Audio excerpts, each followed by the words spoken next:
Okay, so continuing along here, what I was sharing and reading the last few days.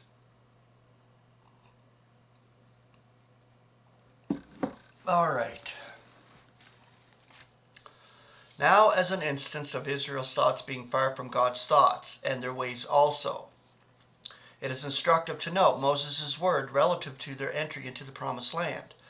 Understand therefore that the Lord thy God giveth thee not this good land to possess it for thy righteousness. For thou art a stiff-necked people. Deuteronomy 9, 4-6. This is Israel. And yet, in spite of their continued disobedience and departure from God's express commands, a great destiny is still theirs in the counsel and intention of God.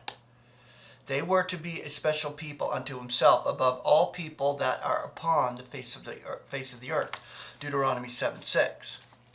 To give but one more quotation concerning Israel's destiny, which reveals the mighty directive power of God.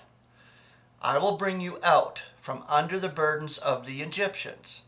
I will redeem you with a stretched out arm.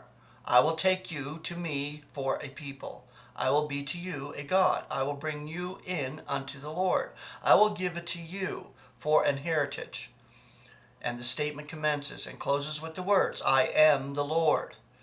Exodus 6, 6-8. But their destiny still awaits them. The next 1,000 years, the millennial reign of Christ on the earth through the 12 and through the patriarchs, which are in the former resurrection, going to be raised and ruling and reigning on the earth. And it will then be seen that God's choice of such a people was a wise and beneficent one. In the course of time, it is in true fulfillment of prophecy and promise, the joyous advent of Messiah took place. Even he who should be called the Son of God.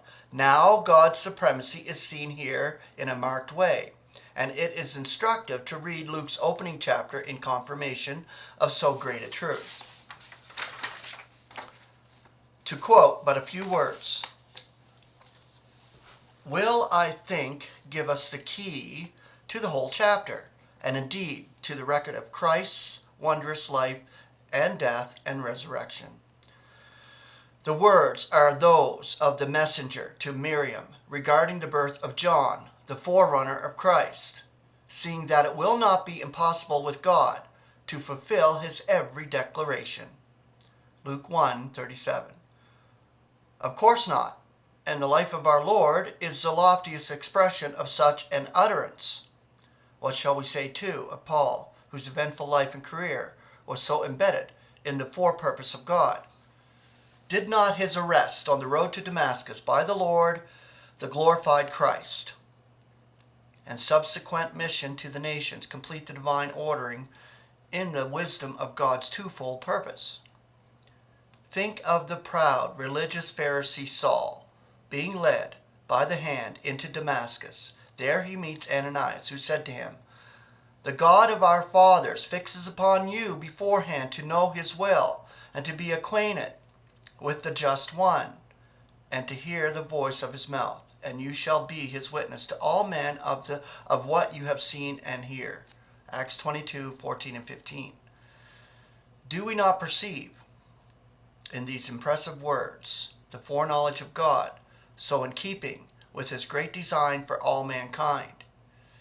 And notwithstanding his guilt, Christ further said to Paul, go, for I shall be delegating you afar to the nations. Acts 22:21. Thus, in a very marked way, we see the apostle as one extricated.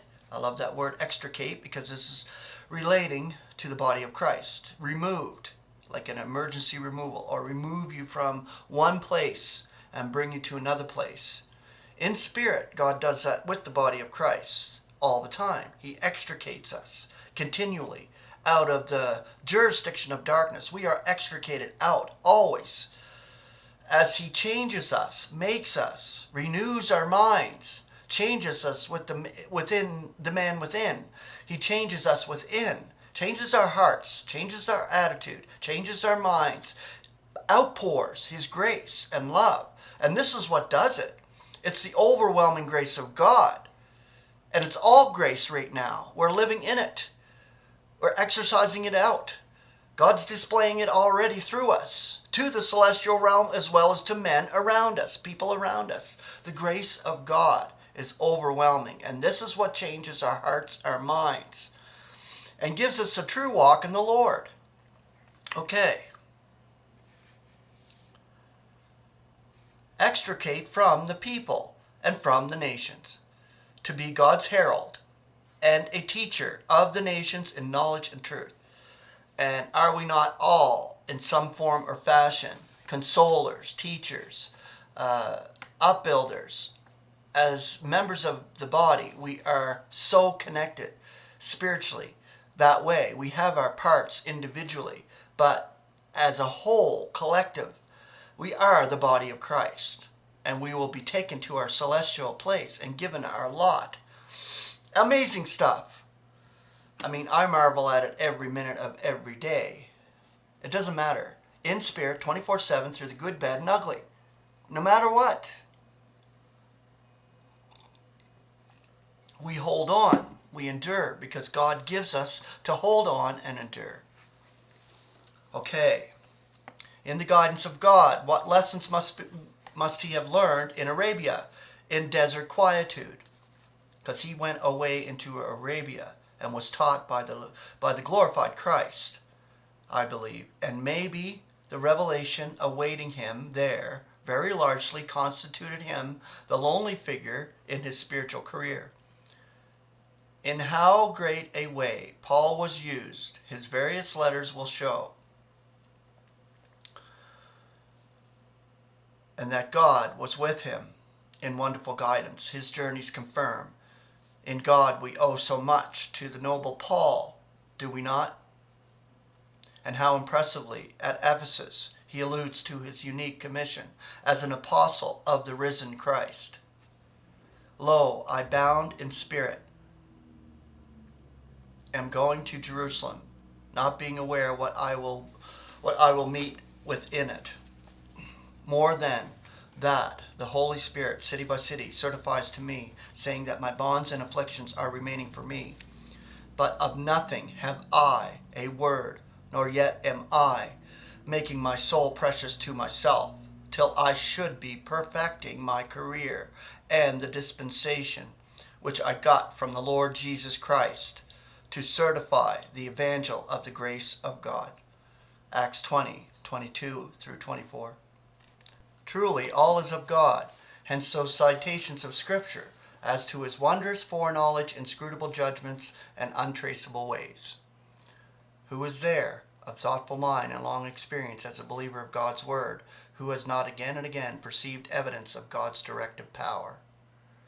As Cowper writes in his poem, The Task, happy the man who sees a God employed in all the good and ill that chequer life, resolving all events with their effects and manifold results into the will and arbitration wise of the Supreme. Nor does the acceptance of such a thought make for fatalism. Rather does it deepen reliance upon God in desire and request for wisdom and understanding, that we may be more closely live as unto him. God is indeed supreme and moves to his great ends unthwarted by the ill. There is secrets, it is true, but what a marvelous and sustaining expectation we have in Christ. Okay, grace and peace. Have a wonderful Friday.